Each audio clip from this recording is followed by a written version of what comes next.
Bien, vamos a comenzar.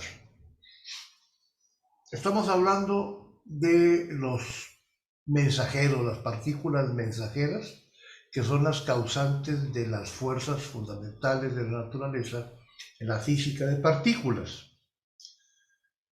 Hablamos de la primera que fue el fotón. El fotón, dijimos, es la partícula mensajera causante de la fuerza electromagnética. Bien, de alcance infinito. Bien, vamos a hablar ahora a continuación. Esos mensajeros se llaman bosones, spin 1. Todos tienen spin 1, excepto el gravitón teórico, que si lo asigna quién sabe por qué, un spin 2, pero ese ya todavía veremos que se vaya a descubrir. Entonces, estos bosones son las partículas mensajeras, como ya dije, las que generan las fuerzas fundamentales de la naturaleza. Vamos a hablar hoy de los siguientes bosones, que son tres en un mismo grupo, los llamados bosones W, el W más, el W menos y el Z0. Bien, vámonos al pizarrón.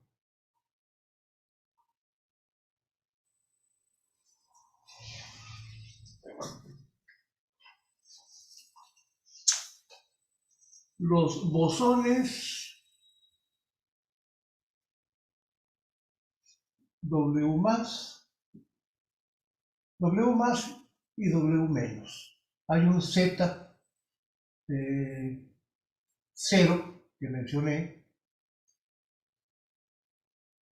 que este Z0 no implica ningún tipo de interacción eléctrica, simplemente tiene que ver con la masa y prácticamente este bosón Z0 está fuera del programa BEI. Implica cambios de masa, que tal vez menciono un poco de eso más adelante. Lo que me interesa son estos dos, el W más y el W menos. Estos bosones causan el decaimiento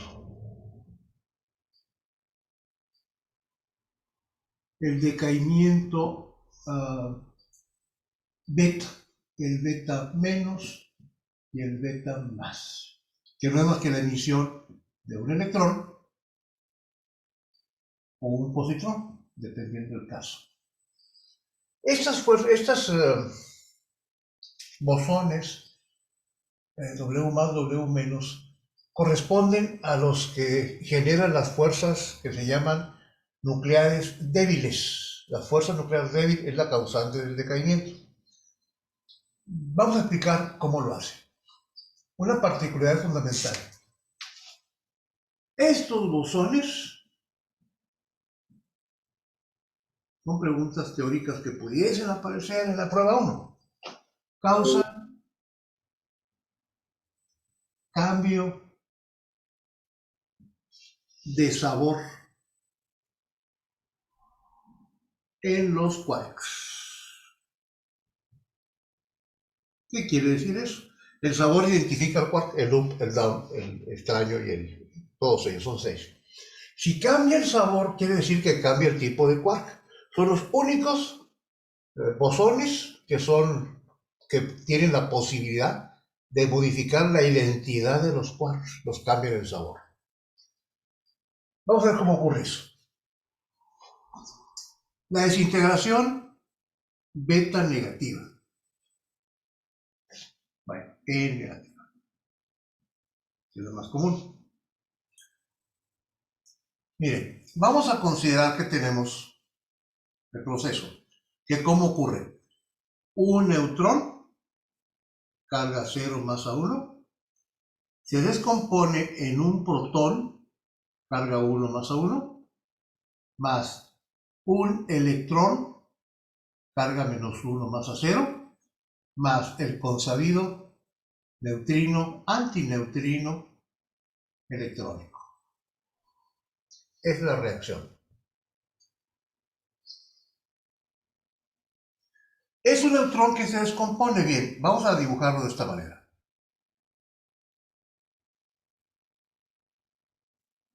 Este es el neutrón inicial. Al ser un neutrón, tiene 3 quarks. Down, down, up. El quark down tiene una carga de menos 1/3 de E.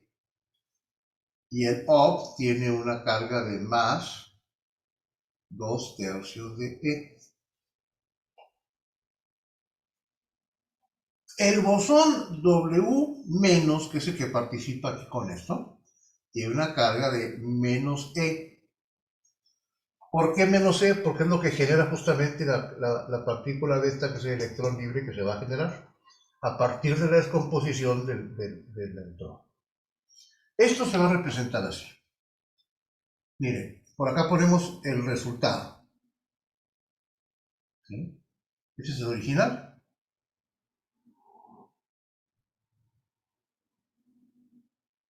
Y este es el resultado del proceso.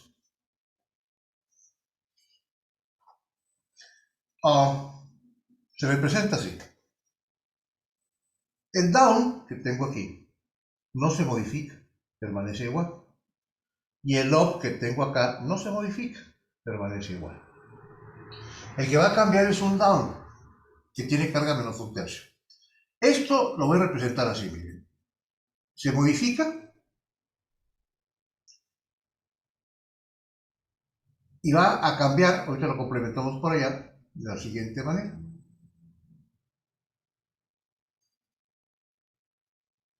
Este es el bosón W- que genera el cambio. Esto es, el down se modifica cuando el bosón W- le roba la carga, una carga que ni siquiera tiene, porque el down tiene menos 1/3, y le roba una carga menos E, menos 3/3. Quiere decir que si aquí tenía menos 1/3, y aquí se va a llevar una carga de menos E, ya está llevando una carga de menos 3/3 de E, que esto es igual a E. El electrón que se genera toma una carga de menos E de aquí, donde aquí tenía menos 1/3. Para que no se altere, entonces quiere decir que debe de producirse la carga de E menos E que ya tenía. Si era menos, perdón, tenía menos 1/3 de E, el origen. Si se lleva menos E, se genera un más E para que se conserve la carga. Y como tengo menos 1/3 de E más 3/3 de E que se generó, el resultado va a ser más 2/3 de E. Quiero decir que de este down toma de ahí una carga menos E para producir el electrón. Para que no se altere la carga, se genera el más E, la compensación, y la suma de lo que tenía para lo que se generó me genera un más 2/3 de E, y esta carga de más 2/3 de E es la carga de 1 de V de U, que es un neutrón, se genera un UUD, y este es un protón. Ahí se genera el efecto. Claro, voy a poner por acá. Este es un protón. De este proceso de producción de la partícula beta,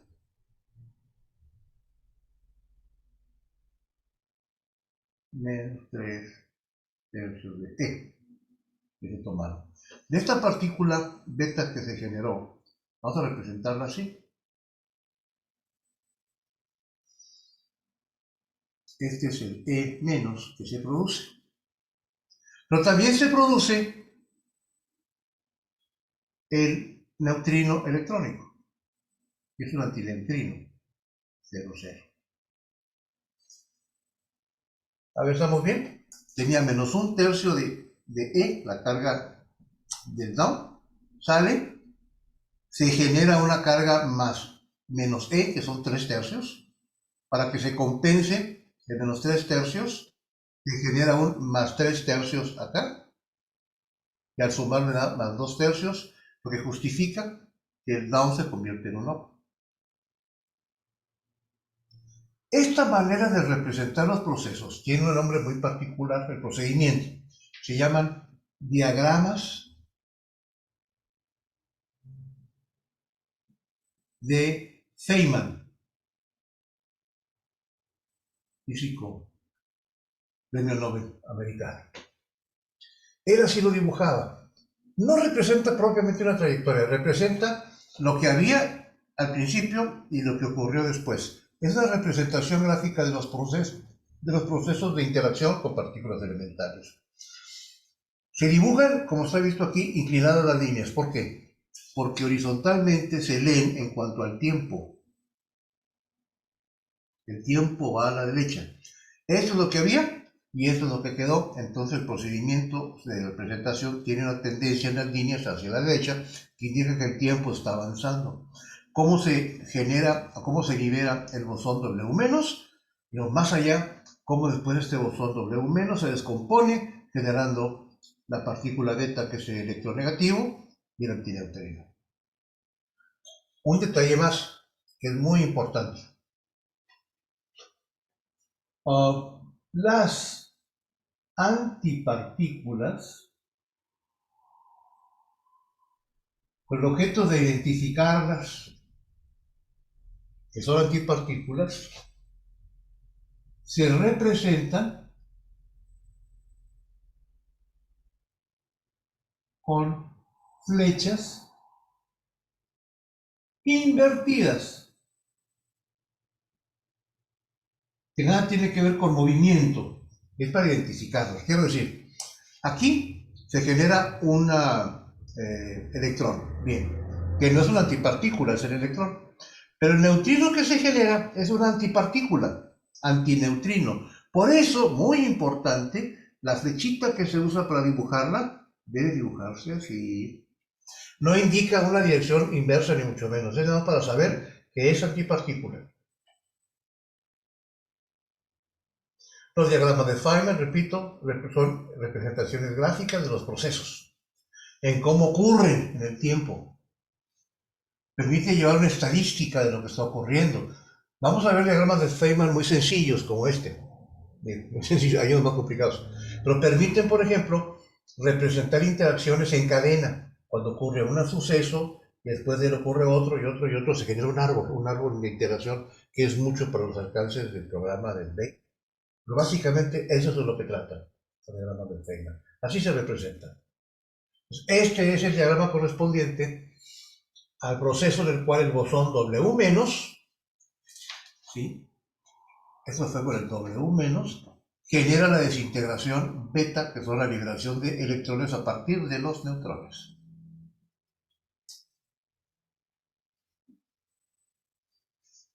La W+, que es la primera, es la causante de la desintegración en positrones, la beta positiva. A ver, vamos a volver a construir aquí para la W+.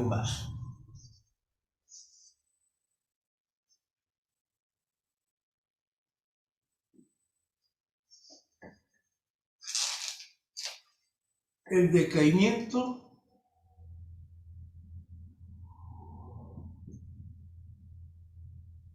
beta+, que es la generación de positrones. Esto ocurre a partir del decaimiento de un protón. Un protón, carga 1, masa 1, decae en un neutrón, carga 0, masa 1, más un positrón, carga 1, masa 0, más un neutrino. Este no es antineutrino, este sí es un neutrino, masa 0 y carga 0.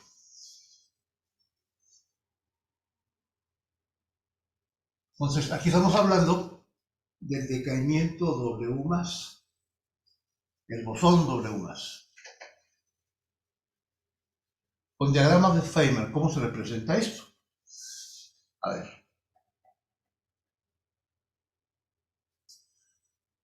Protón.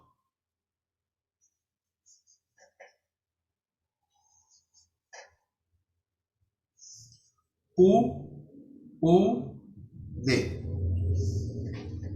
Del protón. 1. Y acá tengo el resultado final. ¿Sí? El quark U queda igual. un quark D queda igual. Este U, ¿sí?, es el que se va a descomponer mediante un bosón W+. W+ quiere decir que se lleva una carga E más E. Cuando esto ocurre, tengo el U que tiene carga más 2/3 de E, pero se lleva una carga completa, se lleva 3/3 de E. ¿Sí? Y tengo 2/3, entonces quiere decir que lo que voy a tener acá debe de ser menos 1/3 de, más 2/3 de E, que es lo que tenía, se lleva 3/3 de, entonces para que, como esto realmente es una carga completa E, se genera un menos E para compensar. ¿Sí? Al generarse un E positivo se produce un E negativo compensatorio, y lo que va a quedar aquí es que voy a tener más 2/3 de E menos 3/3 de E, y esto me da menos 1/3 de E. Por ende, este up, que era 2/3 de E positivo, se convierte en otro quark de carga menos 1/3 de E, y ese es un down. ¿Sí?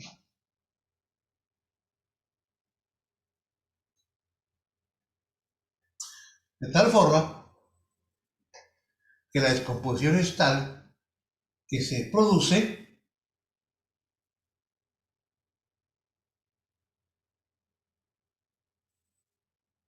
el electrón positivo, que es el positrón, y el neutrino 0,0, que es neutrino, no antineutrino. Entonces es correcto que la flecha se dibuje así. El tiempo ocurre en esta dirección. Ese es el diagrama de Feynman para la descomposición, el decaimiento que genera positrones. El segundo tipo de decaimiento que tiene que ver con los bosones W+. Profe, Dime. ¿cuándo es que sucede con el W más y cuándo es que sucede con el W menos? ¿De qué depende? De la naturaleza del isótopo, cuando la radioactividad, cuando el decaimiento de un tipo o del otro, vimos que había ciertas probabilidades. Y recuerda que eso ocurre en la medida que el isótopo quiera volverse más estable. Si se quiere acercar más a la diagonal que decíamos, el equilibrio entre neutrones y protones, y requiere perder carga, emite un positrón. Si está al otro lado y requiere ganar carga, emite un electrón. Todo depende de la situación que tenga. Diagrama de Feynman, ya vimos dos, insisto, es una representación gráfica de los procesos. No son trayectorias, precisamente, es qué había y qué quedó conforme el tiempo pasó. Se dibujan, como ya mencioné, las líneas inclinadas, identificando los procesos. Este punto se llama punto de interacción, donde ocurre el fenómeno de generación de partículas, el punto de interacción. Más adelante voy a poner otros ejemplos de diagramas de Feynman, pero bueno, aquí el objetivo es identificar los diferentes tipos de bosones, que tenemos ya dos, el fotón y ahora los bosones W+ y W-. Insisto, el Z0, ese no lo vamos a usar, no tiene cambio de sabor, o sea, no cambia los quarks de identidad, invierte masa para generar energía suficiente para que ocurran los fenómenos, pero está fuera realmente del programa del BEI, de eso no me van a preguntar. Bueno, vamos a ver ahora el siguiente bosón, que es muy interesante.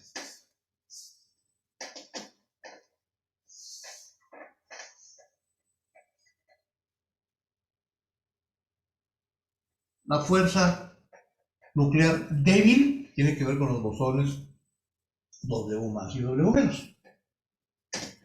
El siguiente bosón es el gluón. Pegamento. Tiene que ver, genera la fuerza nuclear fuerte.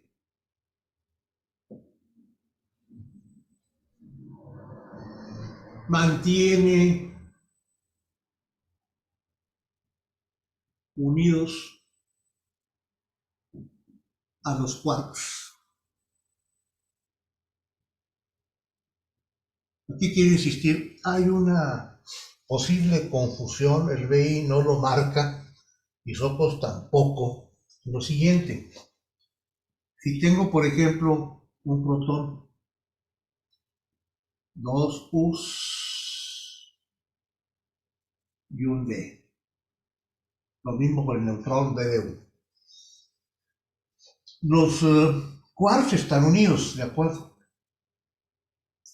Pero este protón está dentro de un isótopo. Acá hay otros protones y hay otros neutrones. La fuerza que mantiene unidos los componentes del núcleo, la fuerza que mantiene unidos los nucleones, se le llama fuerza nuclear fuerte. Sí. Cuando se desintegra, ¡pum!, salen partículas. La radiación alfa, salen partículas alfa. Fuerza nuclear fuerte. Pero un momento, ¿qué hay de la fuerza que mantiene unidos los componentes de los nucleones? ¿Cuál es la fuerza que mantiene unidos los quarks? Ahí hay una confusión a veces porque no se distingue, porque no es la misma. Resulta que yo puedo separar un nucleón, puedo extraer neutrones, puedo fisionarlos y todo eso, venciendo la supuesta fuerza nuclear fuerte que los mantiene unidos. Pero hay otra, también es fuerza nuclear fuerte, la que tienen unidos a los quarks. Insisto, no hacen diferencia en el BI y no hace diferencia Sopos. Pero esa fuerza nuclear fuerte que mantiene unidos a los quarks es más fuerte que la fuerza nuclear fuerte. Esa es la categoría especial. Se llama fuerza nuclear fuerte residual. Residual. Esta es la más grande de todas, la fuerza nuclear fuerte. Es la que mantiene unidos quark con quarks. Se llama fuerza nuclear fuerte a la que mantiene unidos los protones y los neutrones. Hay sus diferencias. No se lo van a preguntar, pero yo se lo estoy diciendo. Miren, la fuerza residual fuerte, que tiene que ver con los gluones no tienen que ver con la unión de protones y neutrones, tienen que ver con la unión de los quarks. Es tan grande que es imposible extraer un quark de aquí. Es imposible. No se pueden separar. Y aquí vamos a apuntarlo porque la verdad es que se los pueden preguntar. No en cuanto al término de fuerza nuclear residual, sino el concepto. Es imposible, es muy importante, separar a los quarks.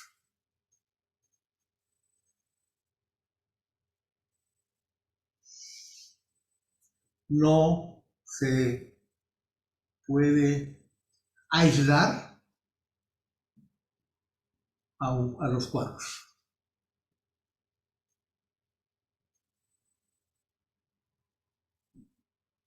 Nadie ha podido detectar un quark separado. Están siempre metidos en los nucleones. ¿Por qué? Porque la fuerza es enorme. Y la fuerza que los mantiene unidos son los gluones. El gluón se representa. Dime. Incluso no se pueden separar con una explosión nuclear. O sea, si es que después, cuando tienen las bombas nucleares es porque separan o sea, los neutrones y los átomos así. Pero tipo, No, ok, perdón, dale. que no me hagan reír. No, ni así. Ni así, porque en las fuerzas nucleares lo que haces es que separas las componentes del núcleo. O sea, un núcleo sí se puede separar, el núcleo, que tiene, por ejemplo, uranio 235, y de ahí se separa fisionándolo con una bomba nuclear. Se puede emitir la partícula alfa y sacas paquetes, pero el nucleón es el protón y el neutrón. Estos están compuestos por quarks y no se pueden separar, es imposible. La fuerza es infinitamente, o sea, es tan grande, no se puede decir. crece en la medida que los quieras separar. Es una cosa muy interesante. Bien, se representa el gluón como un resortito. Es una forma de recordar el rótulo. Funciona así. Supongas que este es un no y este es un no. Y la fuerza que lo mantiene unido es el gluón, un resorte. Bien. Lo queremos disociar, lo queremos separar. ¿Y qué hacemos? Le aplicamos fuerza. Resulta que la fuerza que genera el gluón, la fuerza nuclear fuerte residual, es tal que tiene una característica única. Ninguna otra fuerza en la naturaleza tiene esa característica. Ninguna fuerza conocida.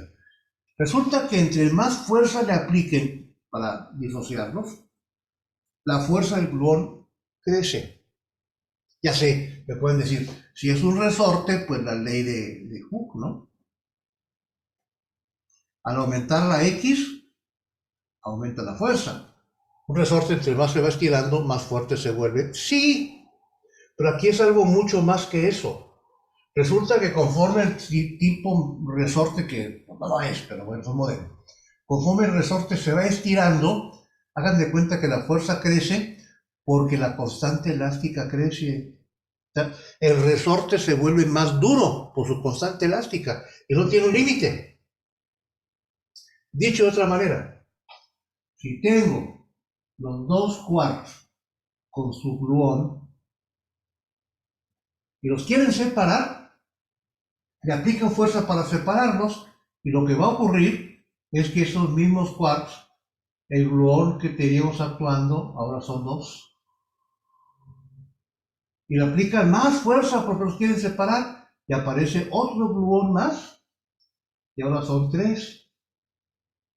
Y no hay un límite a la cantidad de gluones que pueden aparecer. Por eso no se pueden separar. La fuerza para separar quarks es infinita. Por eso, muy importante, es imposible separar quarks, no se pueden aislar a los quarks. Esa es pregunta clásica de la prueba 2. Mencione dos características o una característica central de los quarks. Esa es una. Se llama principio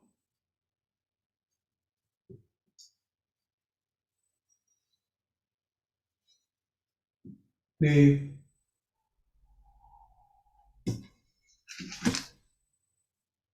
confinamiento.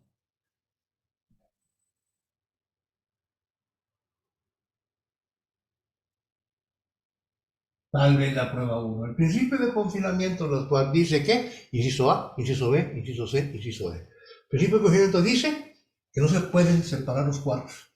No existen quarks aislados.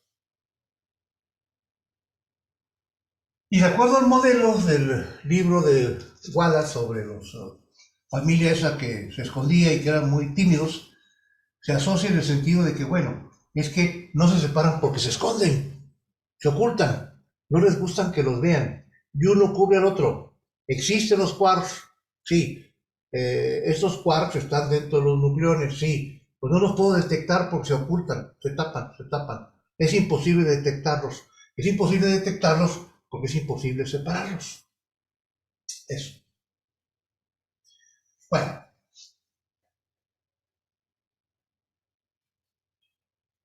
es imposible también obtener gluones aislados. No existen gluones aislados. Teóricamente no hay una razón para que tal cosa ocurra, pero hasta lo que sabemos así es. O sea, no puedo tener un gluón en el espacio solo si no hay quarks que estén manteniéndose unidos. Se ha teorizado en cuanto a que, bueno, si un gluón solo no existe solo porque requiere algo que tenga amarrado, ¿por qué no se puede construir un esquema en el cual haya un gluón que esté amarrado a otro gluón y aquí haya uno más, y acá haya otro más? Lo que los físicos teorizan como tener una bola de gluones.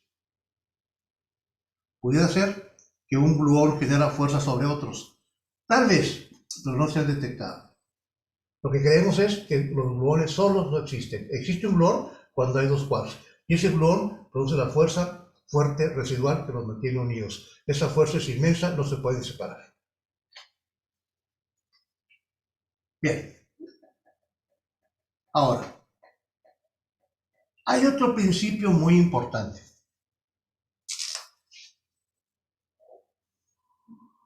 El principio de exclusión de Pauli.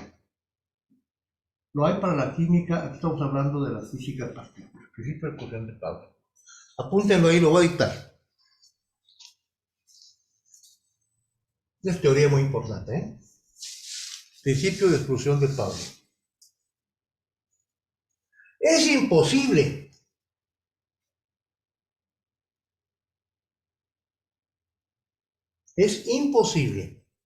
que dos fermiones idénticos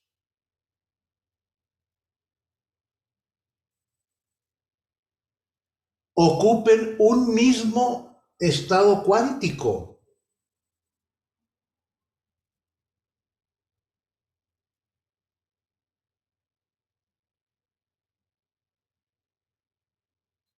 Identificado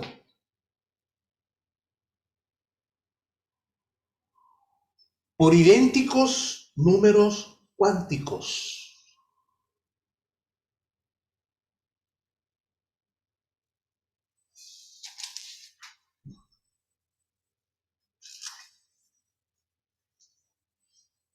Hablamos de fermiones, no bosones.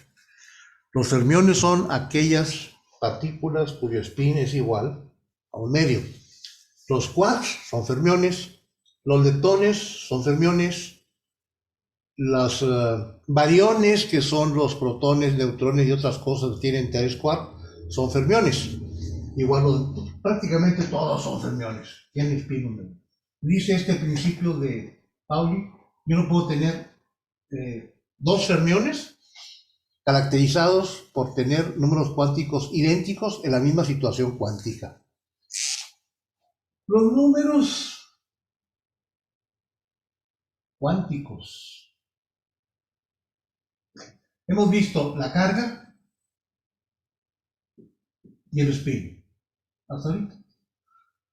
Hay que entender que por números cuánticos me refiero a un identificador, a un número, a una letrita, algo que me distinga qué partícula es. Así, la carga es un número cuántico porque yo sé que si lo que estoy viendo tiene carga de más 2/3 de E, pues puede ser un O o algunos de los quarks que tienen esa característica y lo identifica.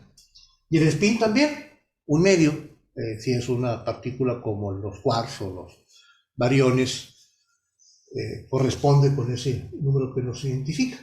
Spin, un medio, a diferencia de los enteros que son los bosones. Este asunto de esos números cuánticos me lleva a un planteamiento muy importante. Fíjense, si yo tengo el protón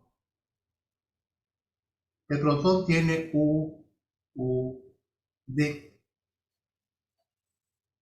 Yo puedo decir, bueno, el U tiene carga más 2/3 de E y tiene spin de un medio.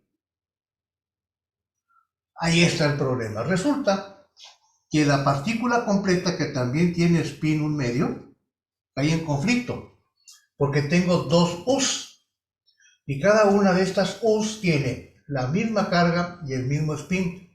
Tienen los mismos números cuánticos y está prohibido. Yo no puedo tener en un mismo esquema cuántico dos partículas o dos componentes que tengan idénticos números cuánticos porque lo prohíbe el principio de exclusión de Pauli. Y aquí hay un problema. Yo necesito ver de qué forma se podrían distinguir entre este O y este O. No pueden ser idénticos. Los físicos pensaron entonces, que era indispensable que existiera otro número cuántico acá, que sirviera para hacer la distinción entre partículas unidas interactuando que tuviesen hasta ahorita idénticos números cuánticos. Para hacer la diferencia, quiero decir.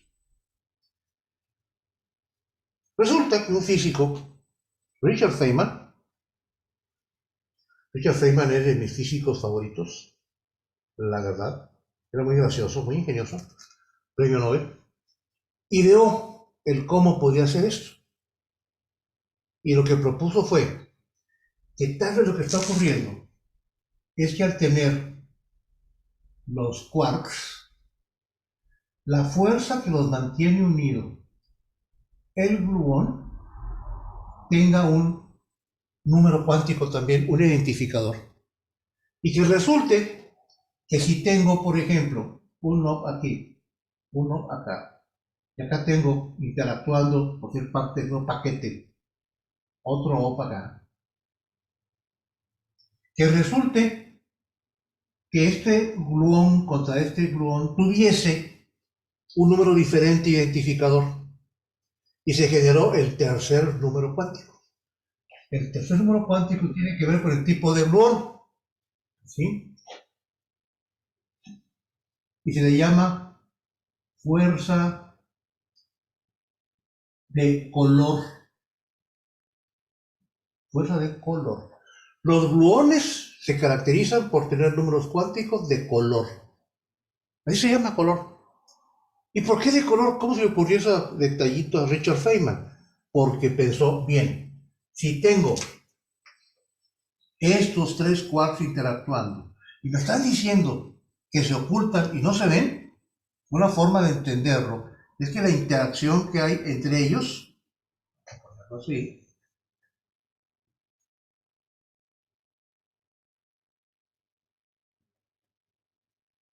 se generan fuerzas tales que sean invisibles. Y él dijo, bien, hay tres gluones, va a haber tres números cuánticos, por lo tanto, la fuerza de color que los mantiene unidos, que son los gluones, se clasifican en rojo, verde y azul. ¿Por qué? Porque si tengo los gluones rojo, verde y azul, al mezclarlo, el resultado es blanco, sin color. Y eso justifica que no se vean. Porque la fuerza de color que está actuando se esconde cuando se combinan las tres. Entonces, los gluones, que son los bosones que generan la fuerza de interacción fuerte, tienen un número cuántico que se llama fuerza de color. A esto se le llamó cromografía cuántica, dinámica de cromografía cuántica, y por esa idea, por ese postulado, por ese planteamiento, a Richard Feynman se le concedió el premio Nobel de Física. Entonces, como quieran analizarlo, pero resulta que el ocultamiento de los quarks para no ser vistos desde el exterior se debe a que las fuerzas de interacción que los mantienen unidos, que son los gluones, tienen una característica llamada fuerza de color, que se clasifica como rojo, verde y azul. No en el sentido de la óptica real, sino la combinación de dos colores que sabemos de acuerdo a la experiencia que según se combina produce el blanco. A este respecto, lo entendemos, o más o menos lo entendemos, cuando son tres, por la combinación que se da. Pero, ¿cómo le hago, por ejemplo, para los mesones? Los mesones tienen dos quarks,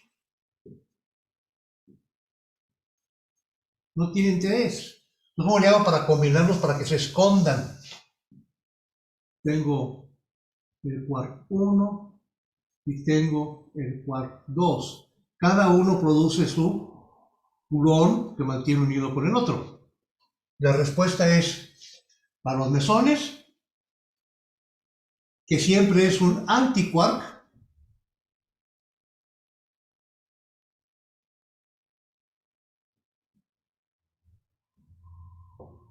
y un quark, siempre. Los antiquarks tienen anticolores. ¿Qué quiere decir? Que si hay rojo, hay antirrojo. En azul, hay antiazul. Y el verde tiene antiverde. De tal forma que si tuviese una combinación nada más con dos quarks y tengo dos gluones, puedo tener, por ejemplo, rojo más antirrojo y esto da blanco. Que se anula. El asunto resuelto. ¿Suena loco? Sí, loquísimo. Pero así es la física de partículas y así es este modelo. Los bariones, los pesados, tienen 3 quarks. Bien. Para que sean indistinguibles necesito que haya un número cuántico que los distinga y hay dos iguales. El U de D, el neutrón de D, o el protón UUD, UU, idénticos. Para que sean diferentes, la fuerza que los une tienen que identificarse por un número cuántico distinto y se le llama número cuántico de fuerza de color. Entonces hay 3, rojo, azul y verde, y las combinaciones son tales que cuando los 3 actúan el resultado es blanco y no se ve. De ahí el principio de confinamiento, por eso no se ven, porque se ocultan utilizando fuerzas de color distintas. En el caso de los mesones, que nada más son 2, hay 2 gluones. ¿Cómo le hago para combinar 2 colores para que me dé el blanco? Usando un color y un anticolor.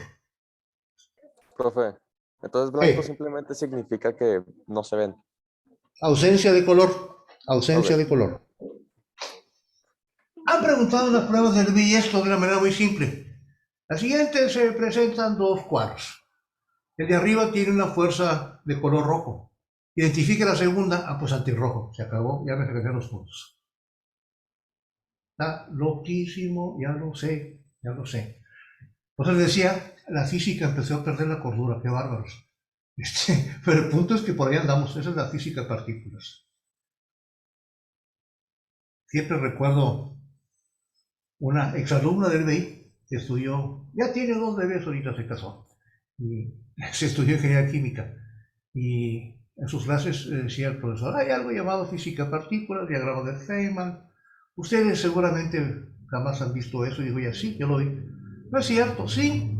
A ver, y pasó el pizarrón, en Campo Monterrey, tras un diagrama de Feynman, demostró las fuerzas de gluones de color, las combinaciones, y dejó al profesor impresionado. Un tema, no, esto no lo ven los fifis, ¿eh? No sé por qué, pues no lo ven. Ustedes ya lo saben. Física de partículas, física de altas energías. ¿Alguna pregunta más? No. Bien loco, ¿verdad? Y no hemos terminado, que conste. Péguense, no se me desprendan. Vamos a continuar mañana con esto.